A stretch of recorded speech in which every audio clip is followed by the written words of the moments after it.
We know many of you listen to this podcast on the go, driving to work, working out, even doing chores. Now you can get CPE credit for that time. With Earmark, you can earn free NASBA approved CPE for listening to the Inside Public Accounting podcast. After you listen to an episode, take a quiz and your certificate will be ready. Earmark has courses for everyone in your firm, from staff to partners. Get started today at earmark.app or download the free app on the App Store. Welcome back to Inside Public Accounting, the podcast where we give you the stories behind the numbers. IPA have all the data. They do the research, they do the surveys, and they bring this to you in this very special weekly show. Today, we're talking about something that is top of mind for just about every firm leader right now, compensation. Not just the salaries, but what firms are really paying for, where the pressure's showing up, and how comp decisions are shaping firm strategy. I'm thrilled to have with me today my co-host from IPA. It's Chelsea Summers. Chelsea, this is a big one, isn't it? Yeah, and this is one of the topics where I think the data tells a much more nuanced story than the headlines. It's really easy to say personnel costs are up, but the why and the how, they matter a lot more than just the numbers themselves. Yeah, exactly. And it seems like comp's not just a HR issue. It used to be.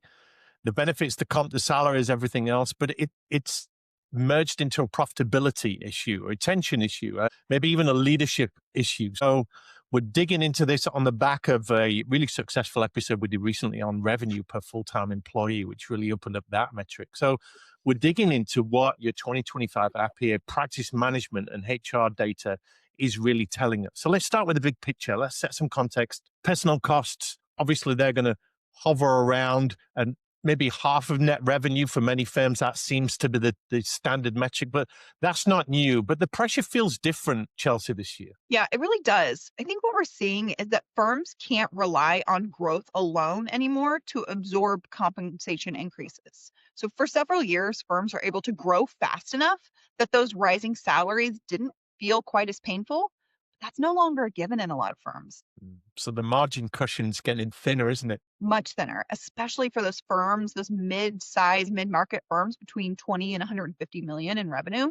These firms are large enough to feel competitive pressures on pay. They're competing against those large or big four firms, but they're not always large enough to have the pricing power or leverage that the biggest firms do. And that's where I'm hearing a lot of conversations happening, because comp's becoming a strategic conversation. It's not just an annual budget line. It's not just a HR chart. It's one of the things that really stands out from the data that you're producing is how these salary increases are being moderated, how they're being calibrated. They're not just collapsing, but they're definitely coming off the highs we saw in the last few years, maybe even during the COVID years. Yeah, that's right. And firms are still giving raises, but I think they're being more intentional about those raises. Right. The era of the across the board increases just to keep everybody happy is really fading.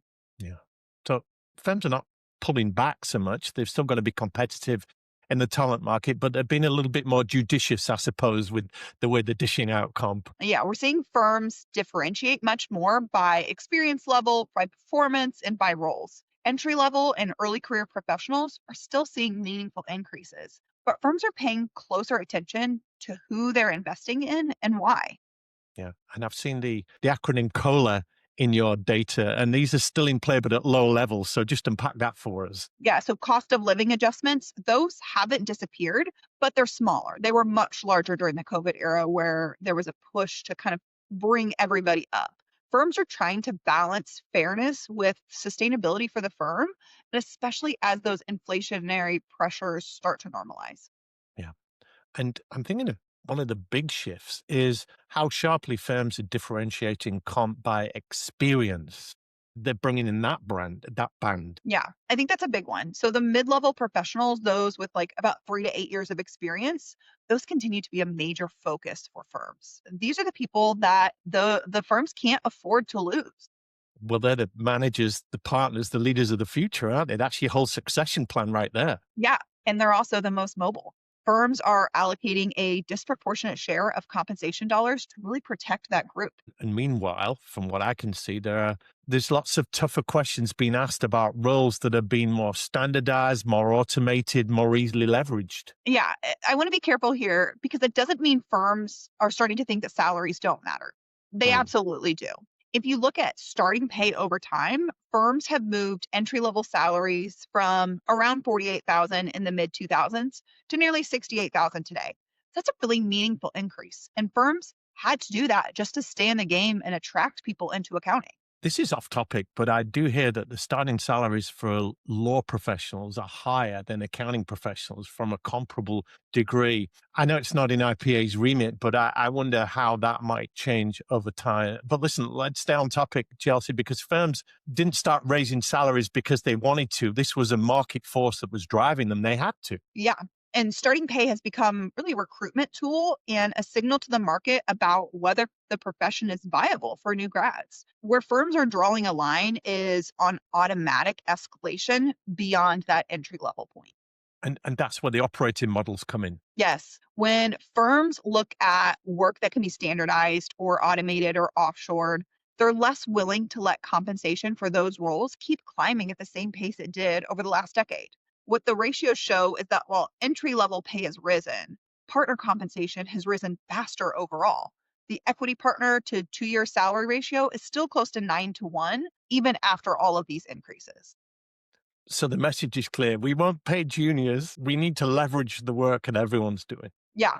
Firms are saying, like, we'll pay competitively to get people in the door, but long-term pay growth has to be tied to upskilling, to your judgment, to your leadership, and not just you've been here for 5 years, here's your automatic increase. If everything escalates forever, that isn't going to work. Not everybody can become a partner. Not everybody can get 20% raises every year. That's such a good point because accounting traditionally as a career path has been you come in at the bottom end, you serve your time, you do your tenure, as you say, and you'll get rewarded. Eventually, 10, 15, 20 years, you'll make partner, and so it goes. But there's much more nuanced complexity in here. And I guess this is explaining why firms are being more intentional about their comp and their career paths. Yeah, compensation is starting to reinforce the idea that not every role is going to follow the same trajectory. Mm. Firms are protecting starting salaries to keep the pipeline alive, but they also are reserving their biggest pay growth for roles that drive differentiation and client value and future leadership.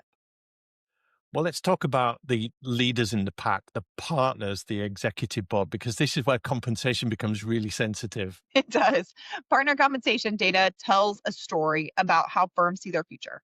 So, non equity partner compensation has grown modestly, but the share of the partnership pool has declined slightly. So, less non equity partners than there used to be. So they're tightening their structures. Yeah, I think firms are being more deliberate about who becomes equity and how profits are distributed. And I think this is often tied to succession planning and to generational transitions inside the firm. That speaks a bit to governance, doesn't it? Mhm. Yeah. Yeah. I think firms are aligning pay with leadership expectations to growth responsibility and strategic contribution, not just production or tenure. And I wonder if the firms that are private equity owned are feeling the squeeze on those efficiencies and all of those expectations, those governance metrics. Chelsea, another thing we're seeing in the data is firms leaning more heavily on bonuses and benefits instead of those permanent and fixed salary increases. Yeah, I think variable compensation gives the firm flexibility. So we're seeing continued use of bonuses tied to performance, to CPA exam completion, and retention milestones. And there's a smorgasbord of benefits, isn't it? They continue to expand all the many benefits. They do, especially benefits tied to flexibility and well being. So firms are often substituting lifestyle benefits for additional salary growth as a way to manage fixed cost while still staying competitive. And that ties directly into what employers are saying they value, particularly the younger staff, which is a good thing. But it appears that despite the significant investment that's going into comp and benefits, the turnover in firms, particularly voluntary turnover, is still significant. Yeah, compensation matters, but it's not acting alone. Most turnover is still voluntary, which tells us that people are leaving for reasons possibly beyond pay. Mm. I did a master's in human resources and I learned about hygiene factors and how things that are meant to move the dial don't always move the dial. And I guess that's why some firms are getting frustrated with the money that they're offering and it's not doing its job. Yeah, firms are saying we're paying more than ever. Why are people still leaving? I Mm. think the data shows that compensation is table stakes. It really gets you in the game, but it doesn't win it for you.